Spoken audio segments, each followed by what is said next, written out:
آؤ تمہیں وفا کی ایک کہانی سناؤں، آؤ محبتوں کی ایک کہانی سناؤں۔ مدینے کا شہر ہے، اللہ کے محبوب جلوہ فراز ہے، مسجد نبوی میں ہر لمحہ نور برستا تھا۔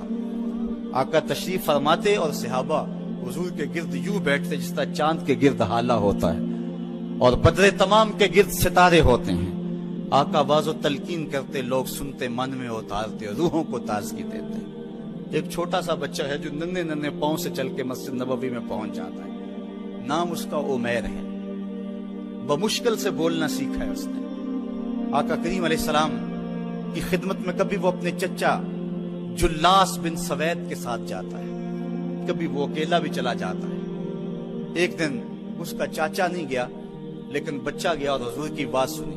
آقا کریم نے آخرت کے بارے میں، قیامت کے بارے میں نقشہ بیان کیا۔ جب وہ بچہ واپس پلٹا نا تو اپنے چچا کو کہتا ہے، یا عماہ سمیت رسول اللہ صلی اللہ علیہ وسلم یخبرنا عن الساعہ حتی کانی اراہا رای العین۔ اے میرے چچا، آج میں نے حضور کو قیامت کا ذکر کرتے دیکھا ہے، اور حضور نے ایسا ذکر کیا ہے کہ قیامت کا نقشہ میری آنکھوں کے سامنے آ گیا تھا۔ یہ بات جو ہے وہ اس بچے نے اپنے چچا کو سنائی، کیونکہ چچا آج غیر حاضر تھا اور بیٹا چاہ رہا تھا کہ میں اپنے چچا کو بھی حضور کی مجلس سے وہ سنی ہوئی بات بتا دوں اور جو محروم ہو گیا اس کی محرومیاں دور ہو جائیں۔ لیکن اس کا چاچا جلاس بن سوید ازلی بدبخت تھا۔ اس نے کہا، واللہ لو کان محمد صادقا لنحن شر من الحمیر۔ اللہ کی قسم اگر محمد سچا ہے نا تو ہم گدھوں سے بھی پھر گئے گزرے۔ جب یہ بات کہی اس نے تو اس بچے کے پاؤں تلے سے زمین نکل گئی کہ میرا چچا کیا بول رہا ہے، یہ تو مجھے انگلی لگا کے مسجد نبوی میں لے جایا کرتا تھا اور اس نے یہ کیا بات کہہ دی، یہ تو منافق نکلا۔ اللہ اکبر! اس بچے کی حیرت کی انتہا نہ رہی کہ یہ کیا ماجرا ہو گیا۔ اس بچے نے جو لفظ کہا اب سنیے، اس نے کہا، یا امی، اے میرے چچا، واللہ انکا کنت من احب الناس الی قلبی۔ اللہ کی قسم میرے دل کو سب سے اچھا اگر کوئی لگتا تھا بندہ تو وہ تو تھا۔ میں تیرے سے پیار کرتا تھا اس لیے کہ تو مجھے انگلی سے لگا کے حضور کی چوکھٹ پہ لے جایا کرتا تھا، مجھے اس لیے تو پسند تھا، مجھے کائنات میں سب سے محبوب تو تھا۔ واللہ لقد اصبحت الان ابغضهم الی قلبی جمیعا۔ اور اب میری حالت یہ ہے جتنا برا تو لگتا ہے واللہ مجھے کوئی بھی نہیں لگتا۔ یا عمی انا بین الاثنتین۔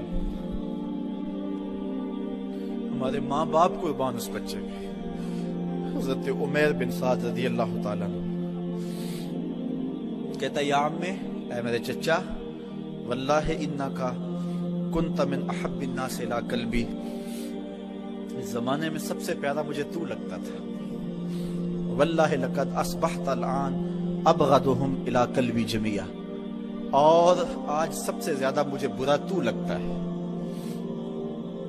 آگے لفظ سنیے بچے کے، یا عمی انا بین الاثنتین۔ چچا جی، اب میں ایسے دو راہے پہ کھڑا ہو گیا ہوں، دو راستے جاتے ہیں۔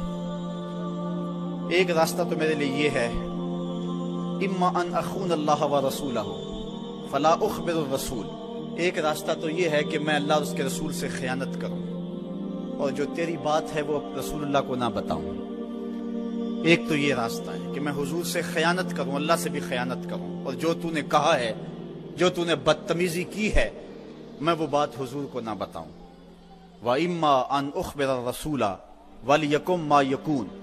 اور دوسرا راستہ میرے پاس یہ ہے کہ جو تو نے کہا ہے میں جا کے حضور کو بتاؤں، پھر جو ہو سو ہو۔ بس اب میرے پاس دو ہی راستے ہیں۔ فقال جلاس بن سوید، اس کے چچا جلاس بن سوید نے کہا، انت طفل غض لا یصدقک الناس فقل ما شئت۔ تو نا سمجھ سا بچہ ہے، چھوٹا سا بچہ ہے، تیری بات کس نے ماننی ہے، جا جو جی چاہتا ہے کہہ لے۔ وہ بچہ اٹھا اور حضور کی مجلس میں پہنچ گیا، حضور کی چوکھٹ پہ حاضر ہوا، اور وہ بچہ کیا کہتا ہے، صاحبو ان کانوں سے نہیں، ان جملوں کو دل کے کانوں سے سننا ہے، اور اس دعا کے ساتھ اللہ ہماری نسل کو بھی حضور کا ایسا پیار دے، حضور کی محبتیں دے۔ وہ کیا کہتا ہے، یا رسول اللہ صلی اللہ علیہ وسلم الجلاس بن سوید خان اللہ و رسولہ، حضور جلاس بن سوید نے اللہ اور اس کے رسول سے خیانت کی ہے، وہو عمی، اور میرا چچا لگتا ہے۔ اگلے لفظ سنیے، وَقَدْ تَبَرَّأْتُ إِلَى اللَّهِ ثُمَّ إِلَيْكَ مِنْهُ، حضور میں پہلے اللہ کے حضور پھر آپ کے حضور اس سے بیزاری کا اعلان کرتا ہوں۔ حضور میرا اس سے کوئی تعلق نہیں ہے، میرا اس سے کوئی واسطہ نہیں ہے۔ میں اللہ سے بھی کہتا ہوں میرے مالک، میرا چچا سے کوئی تعلق نہیں ہے چونکہ وہ تیرے محمد کا دشمن ہے۔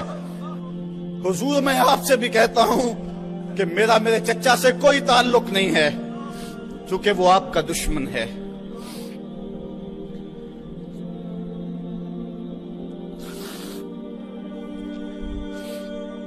قالا وماذا قال، حضور نے فرمایا بچے اس نے کیا کہا ہے؟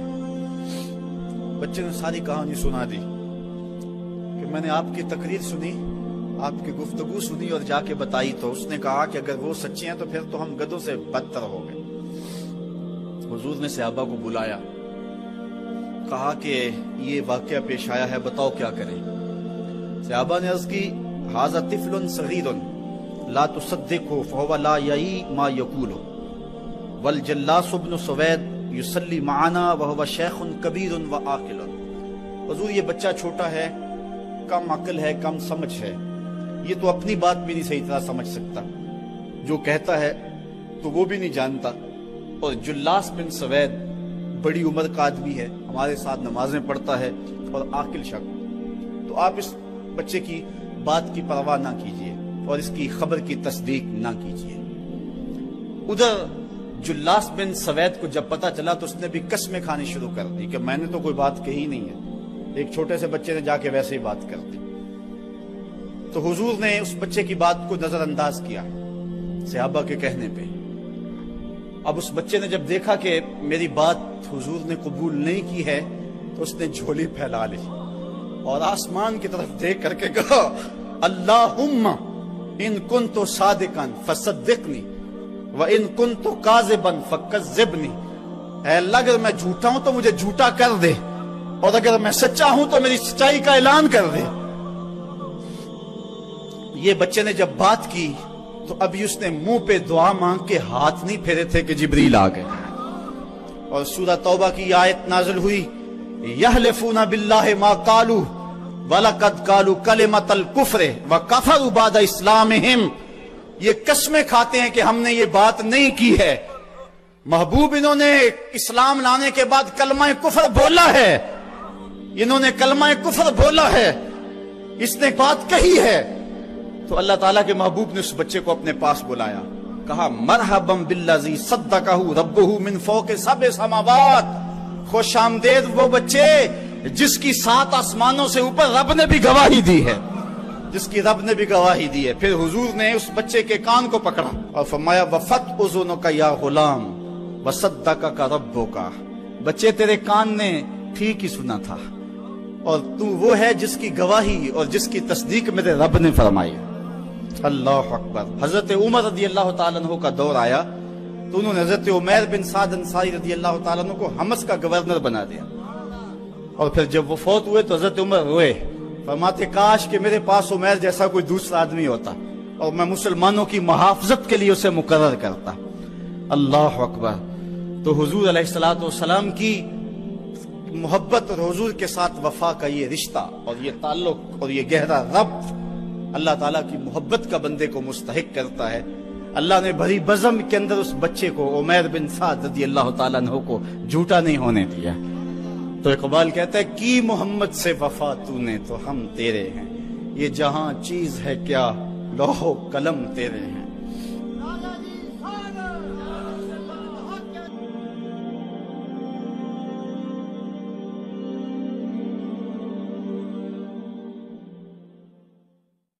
ستر ماؤں سے زیادہ تو سانس نہیں لے سکتا تو پھر ناز کس بات پہ، غرور کس بات پہ؟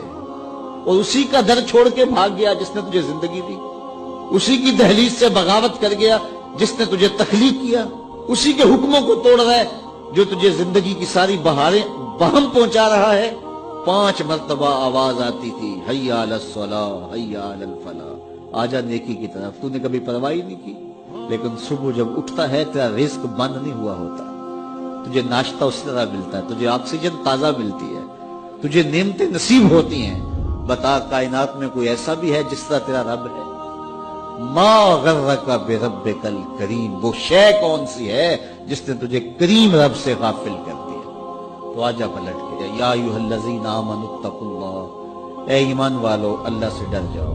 اللہ سے ڈرنا اس مفہوم میں ہے کہ بندہ ڈرتا ہے کہ مالک کہیں ناراض نہ ہو جائے، وہ روٹھ نہ جائے، میری زندگی کا سارا حسن اس کی رضا سے ہے، اور اگر وہ روٹھ گیا تو میرے پلے رہے گا کیا؟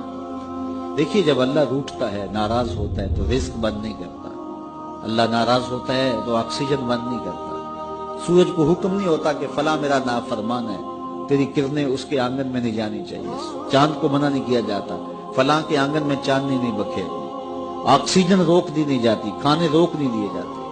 جب اللہ کسی سے ناراض ہو جاتا ہے ہدایت روک دیتا ہے، اللہ کسی سے ناراض ہوتا ہے تو من اجڑ جاتا ہے، اللہ جب کسی سے ناراض ہوتا ہے تو سجدوں کی توفیق نہیں ملتی، اللہ جب کسی سے ناراض ہوتا ہے تو خشیت الہی کے جذبے چھین لیے جاتے ہیں، تو وہ یہ دولتیں لے لیتا ہے۔ بندہ سمجھتا ہے میں نماز پڑھنے نہیں جاتا، اور تو کون ہے نہ جانے والا، وہ بلاتا ہی نہیں، تجھے توفیق سجدہ ہی نہیں دیتا ہے، تو کون ہے؟ تو بھاگتا ہوا جائے۔ یار کسی کو کارڈ آیا ہو کسی منسٹر کا تو وہ کئی لوگوں کو دکھاتا پھرتا ہے، آج کل تو وہ جو ہے وہ شیئر کر دیتے ہیں، جی مجھے فلاں نے بلایا ہے، تو لوگ جلیاں ڈالتے ہوئے جاتے ہیں فلاں نے بلایا، تو رب نے بلایا ہو تو کوئی جائے نا؟ او میاں تجھے اس نے پھر بلایا ہی نہیں، تیرے سے ناراضگی ایسی ہے کہ تیرے کانوں سے آواز تو ٹکرائی ہے لیکن تیری روح تک نہیں پہنچی، اس نے روک دیا راستے میں۔ اللہ فرماتا ہے کہ ہم ان کے کانوں میں پردے ڈال دیتے ہیں، ان کی آنکھوں پہ پردے ڈال دیتے ہیں، ان کے دل پہ پردے ڈال دیتے ہیں۔ تو بندہ کہتا ہے میں نہیں پڑھتا، تو کون ہے نہ پڑھنے والا؟ وہ تمہیں بلاتا نہیں، اس قابل نہیں سمجھا گیا، کیونکہ تو نے اس کے حکموں سے منہ موڑا، اس کی فرما برداری کو چھوڑا، تو پھر اس نے بھی تجھے راندہ درگاہ کر دیا، اور بھٹکتا پھر سویر سے لے کر شام تک کس کس کو سیلوٹ کرتا ہے، لیکن تجھے توفیق نہیں ہوگی اس کی حضور سجدہ ریزی کی۔ اگر کوئی نماز نہیں پڑھتا، کوئی سجدہ ریزی نہیں کرتا، اللہ کے حضور جھکنے کی اگر کسی کو عادت تھی کہ وہ مت سمجھے کہ میں نہیں کرتا، اللہ اکبر، اس سے چھین لی جاتی ہے توفیق، چھین لی جاتی ہے توفیق۔ تو اللہ سے توفیق مانگو کہ اللہ ہم سے کبھی بھی اپنی توفیق نہ چھین، ہمیشہ ہماری پیشانیوں کو سجدے نصیب کرے۔ تو کہا اے ایمان والو اللہ سے ڈر جاؤ، اللہ اکبر، یعنی اس سے محبت کرتے ہو تو اس کی ناراضگی سے ڈر جاؤ، کہیں وہ روٹھ نہ جائے، وہ ناراض نہ ہو جائے۔ وَلْتَنْظُرْ نَفْسٌ مَا قَدَّمَتْ لِغَدٍ۔ کسی امیر شخص کا نام ہے کیا بدن کے اوپر پیوند لگے لباس پہننے والے وہ فاقہ مست کیا امراء کی فہرست میں آتے تھے؟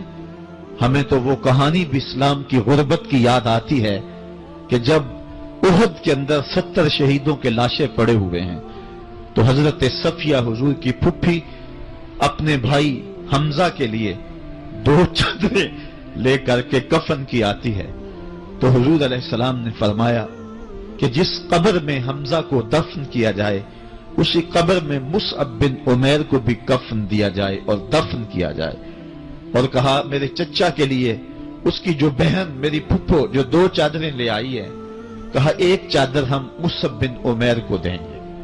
یہ مصعب بن عمیر کون ہے؟ تاریخ پڑھو، کتنی دل آویز تاریخ ہے۔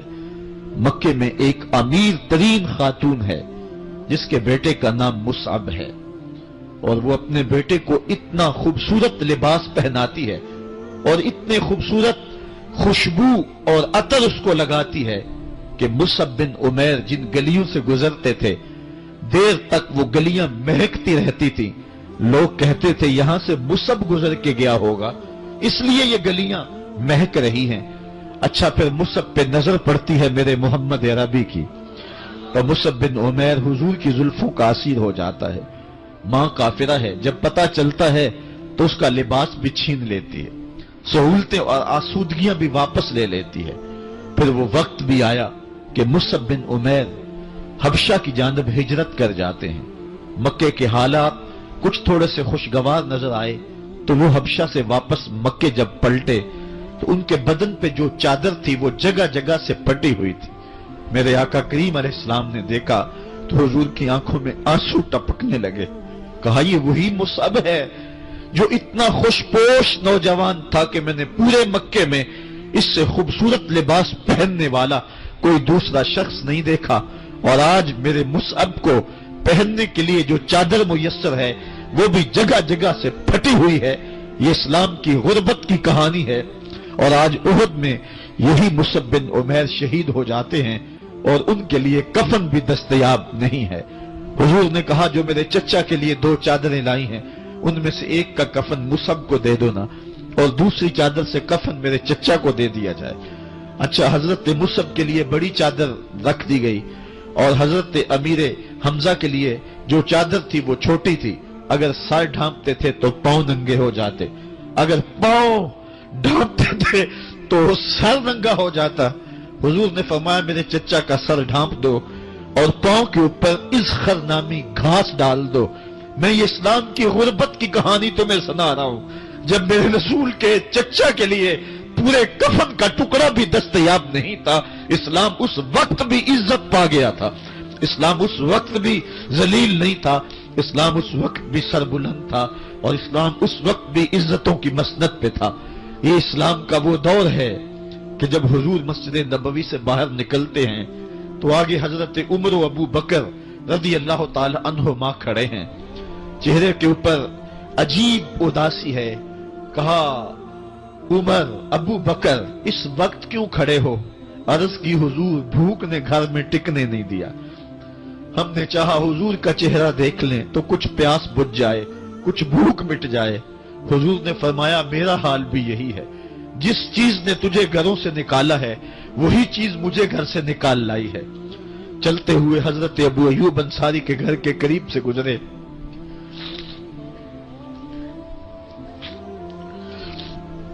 حضور کی خوشبو پا کے وہ باہر آ گئے۔ عرض کی بندہ نواز آج میرے مہمان نہیں بنتے؟ حضور نے کہا تمہاری مرضی۔ گھر لے گئے، چٹائی بچھائی، حضور کو بٹھایا، گھر والوں کو بکری کا بچہ ذبح کر کے دیا، کہا جلدی جلدی کھانا تیار کرو، میرے آقا کو بھوک لگی ہوگی۔ یہ کہہ کے واپس آئے، حضور کے پاس بیٹھے، نظر چہرے پہ پڑی تو گھبرا گئے۔ نکاحت کے آثار اتنے واضح تھے کہ سمجھ آ رہی تھی کتنے دنوں سے حضور نے کچھ نہیں کھایا۔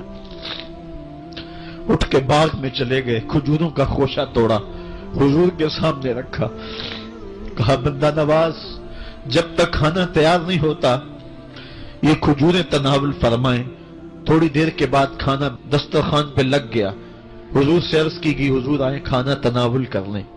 حضور نے دسترخوان پر تشریف فرما ہو کر کے حضور نے کپڑا اٹھایا تو حضور نے جب دیکھا کہ کھانا ہے تو حضور نے ایک روٹی لی اور چند بوٹیاں اٹھائیں اور ایک خادم کو بلا کر کے کہا جاؤ ہمارے گھر لے آؤ، میری بیٹی فاطمہ کتنے دنوں سے بھوکی۔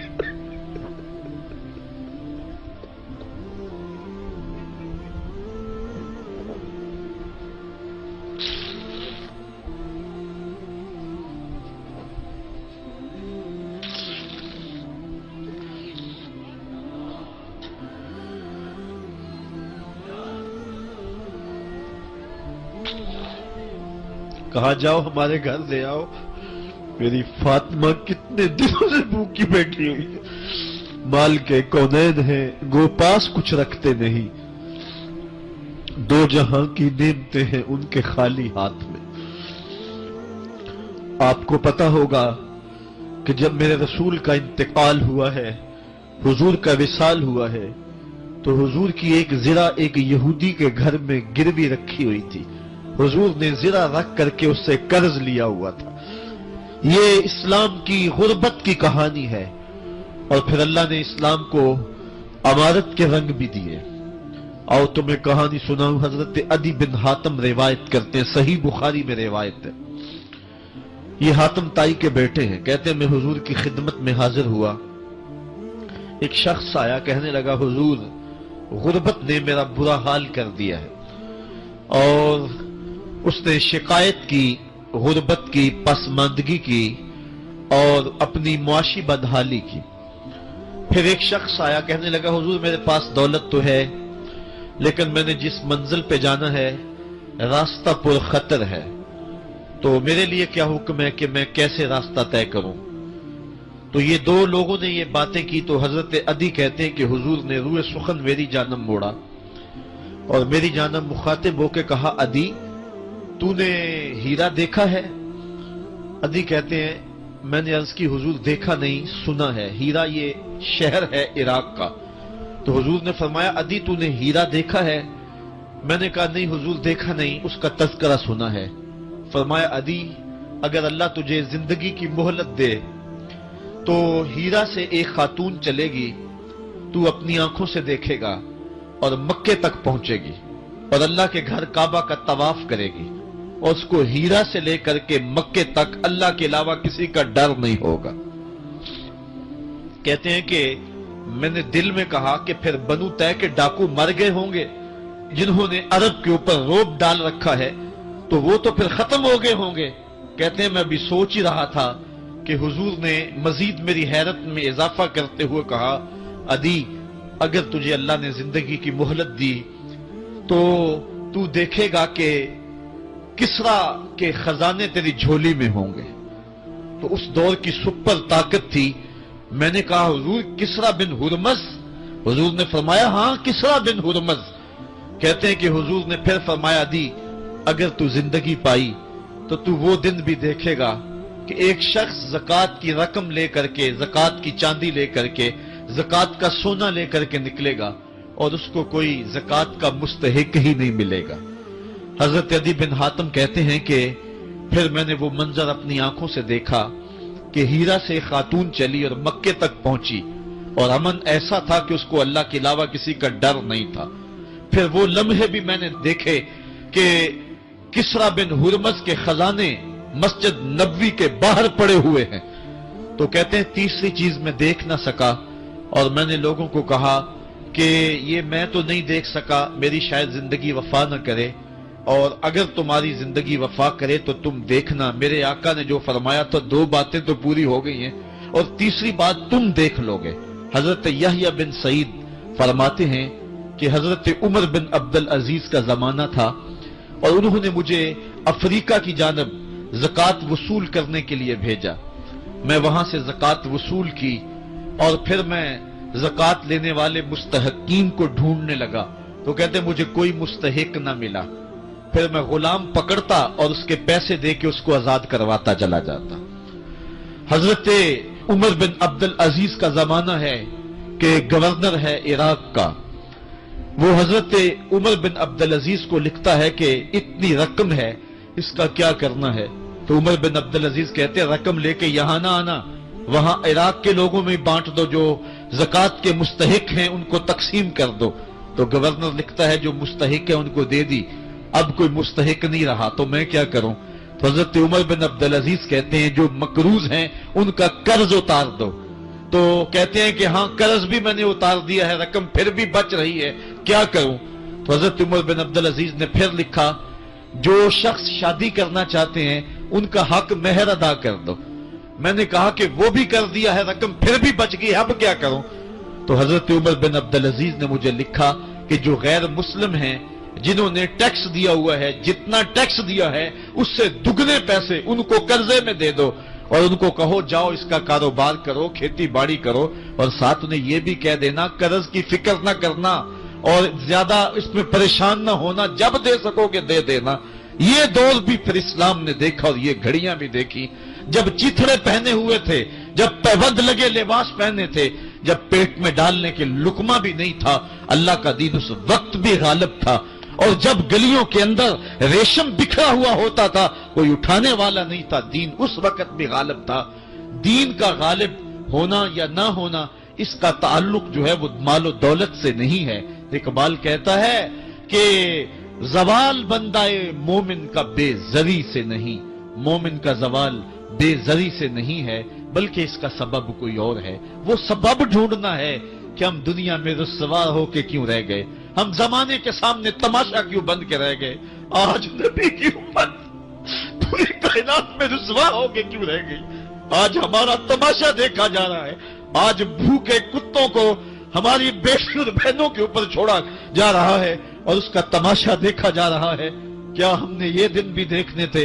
ہم نے سراغ لگانا ہے۔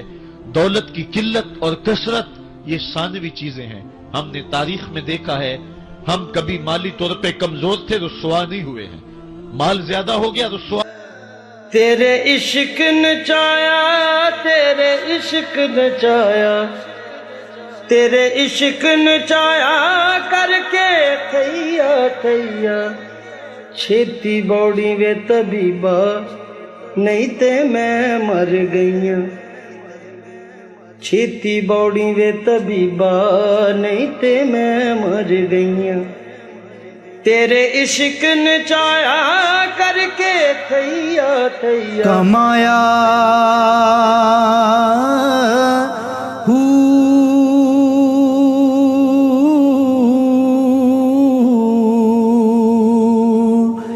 نہ میں بھج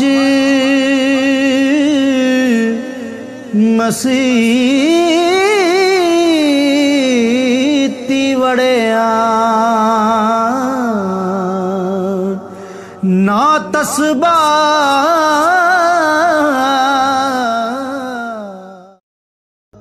این عشق دی رمز انوکھی ربا،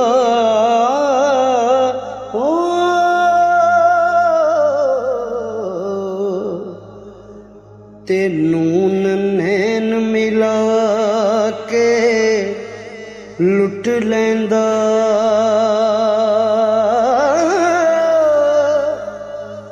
لوکی دشمن بن کے لٹ لیندے۔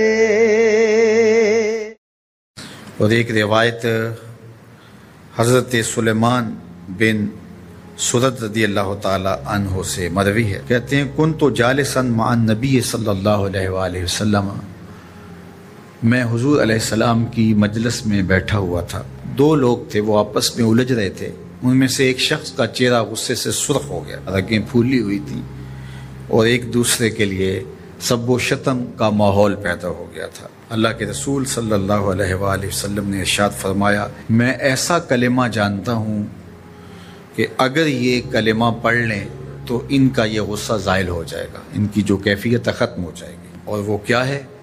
اعوذ باللہ من الشیطان الرجیم۔ یہ پڑھ لیں تو جو ان کے اندر ہے وہ چلا جائے گا۔ تو لوگوں نے اس شخص کو کہا جس کی رگیں پھولی ہوئی تھی اور غصے سے اس کا چہرہ سرخ ہوا جا رہا تھا کہ تعوذ پڑھو، اعوذ باللہ من الشیطان الرجیم پڑھو۔ اور یہ اللہ تعالیٰ نے قرآن مجید میں ارشاد فرمایا ہے کہ جب غصے سے انسان بے قابو ہو جائے تو اس کو چاہیے کہ وہ اپنے غصے سے باہر نکلنے کے لیے تعوذ پڑھے۔ ایک روایت میں ہے اللہ کے محبوب نے ارشاد فرمایا، تم میں سے اگر کوئی شخص غصے میں آئے تو وہ خاموش ہو جائے، تو خاموشی سے غصے کا لیول نیچے آنا شروع ہو جائے گا۔ اور ایک روایت میں ارشاد فرمایا، جب تم میں سے کوئی شخص غصے میں ہو تو وہ کھڑا ہوا ہو تو وہ بیٹھ جائے، اور اگر اس کا غصہ اس سے زائل ہو گیا تو ٹھیک، ورنہ لیٹ جائے۔ یعنی اگر وہ کھڑا ہو تو بیٹھ جائے، اور اگر بیٹھنے کے باوجود بھی غصہ ختم نہیں ہونے پا رہا تو لیٹ جائے، خاموش ہو جائے، تعوذ پڑھے اور بیٹھ جائے یا پھر لیٹ جائے۔ تو یہ چار صورتیں غصے کو کم کر دیتے ہیں۔ تو غصے کو نافذ کرنے کی بجائے کوشش کرنی چاہیے کہ غصہ جو ہے وہ فروغ ہو جائے، چونکہ غصے میں انسان ایسے امور کر لیتا ہے کہ بعد میں اس کو سخت پچھتاوا ہوتا ہے۔ تو ایک شخص نے حضور سے کہا کہ حضور مجھے کوئی وصیت کیجئے۔ حضور نے اسے ارشاد فرمایا کہ تو غصہ نہ کیا کر۔ اس نے پھر کہا مجھے وصیت کیجئے، تو آقا کریم نے پھر فرمایا غصہ نہ کیجئے۔ اس نے پھر کہا، یہ بات ایک بار نہیں، اس نے کئی بار حضور سے پوچھی۔ وہ کوئی اور وصیت طلب کرنا چاہ رہا تھا کہ یہ تو ٹھیک ہے، کچھ اور وصیت بھی کیجئے۔ اس سے ایک تو اس شخص کی ذاتی صورتحال ایسی ہوگی، اور دوسری یہ ہے کہ اس نصیحت کی اہمیت کے پیش نظر کہ غصہ جب انسان کو آتا ہے تو تو وہ مغلوب ہو جاتا ہے اور بہت غلط فیصلے کر بیٹھتا ہے۔ اس لیے بار بار ایک نصیحت پر تاکید کرنا اور اس کا تکرار کرنا اس امر کی طرف توجہ دلاتا ہے کہ ہمیں معاملات کے اندر بہت معتدل رہنے کی ضرورت ہوتی ہے۔ جو شخص غصے کو نافذ کرنے کی طاقت رکھتا ہے، ایک تو ہوتا ہے کہ بندہ غصے سے خود اپنے آپ کو بے چین کرے گا، لیکن اپنے غصے کو نافذ نہیں کر سکتا، غصہ نکال نہیں سکتا، خود پیچ و تاب کھائے گا۔ لیکن یہ وہ شخص ہے جو غصے کو نافذ کر سکتا تھا، اس کے پاس طاقت تھی، لیکن اس نے اس کے باوجود غصے کو ضبط کیا۔ حضور علیہ السلام نے ارشاد فرمایا، قیامت کے دن اللہ تعالیٰ لوگوں کے سامنے اسے بلائے گا تو اللہ تعالیٰ اسے اختیار دے گا کہ جنت کی حوروں میں سے جس کے ساتھ تم نکاح کرنا چاہتے ہو، جس کے ساتھ تم رہنا چاہتے ہو، تمہیں اس کا اختیار دیا گیا ہے، اس لیے کہ تم نے اپنے غصے کو ضبط کیا، اس کو نافذ کرنے کی طاقت کے۔ یہ بھی ہوتا ہے کہ کسی کو کسی عمل خیر کی توفیق ہو جاتی ہے تو وہ اس پر اللہ کا شکر کرنے کی بجائے دوسرے لوگوں کو جو فی الحال اس توفیق سے محروم ہیں حقارت کی نظر سے دیکھنا شروع کر دیتا ہے۔ بعض اوقات کسی کو نماز پڑھنے کی توفیق مل گئی تو وہ بے نمازیوں کو حقارت کی نظر سے دیکھنا شروع کر دیتا ہے، تو یہ اس کے عمل کا عجب اس کے عمل کو برباد کر دیتا ہے۔ اگر اللہ نے آپ کو خیر کی توفیق عطا کی تو آپ ان لوگوں کو خیر کی طرف لانے کی کوشش میں لگ جائیں جو خیر کی راہ پہ نہیں ہیں۔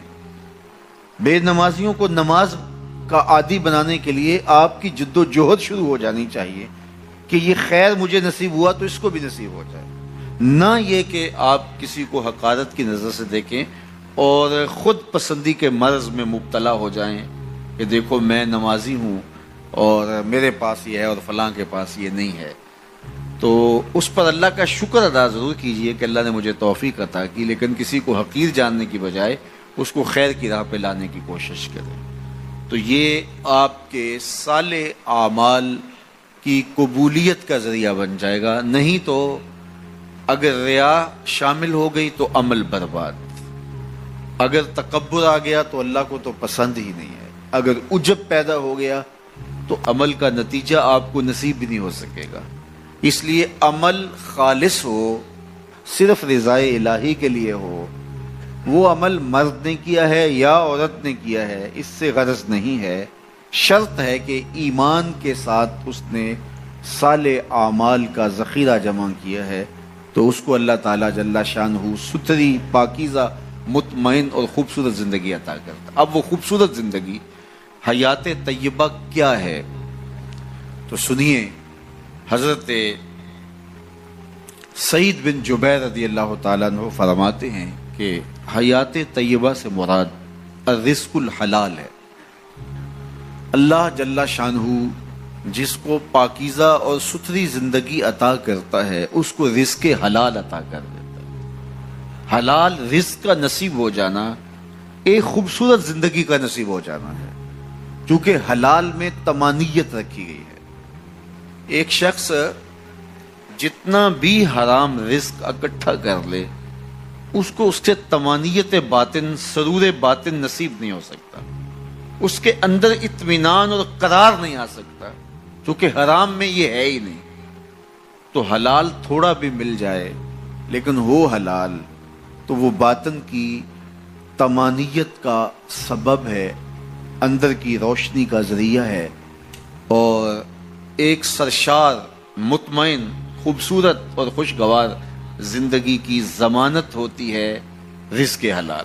اللہ ہم سب کو اپنی جناب سے رزق حلال ہی نصیب کرے، اور اگر ہم سچے دل سے یہ عہد کر لیتے ہیں کہ اللہ ساری زندگی تو ہمیں رزق حلال ہی دینا اور ہم بھی ساری زندگی حرام کے ایک لقمے سے بھی اپنے آپ کو محفوظ کریں گے، اللہ آپ کے لیے حلال کے راستے کشادہ کر دے گا۔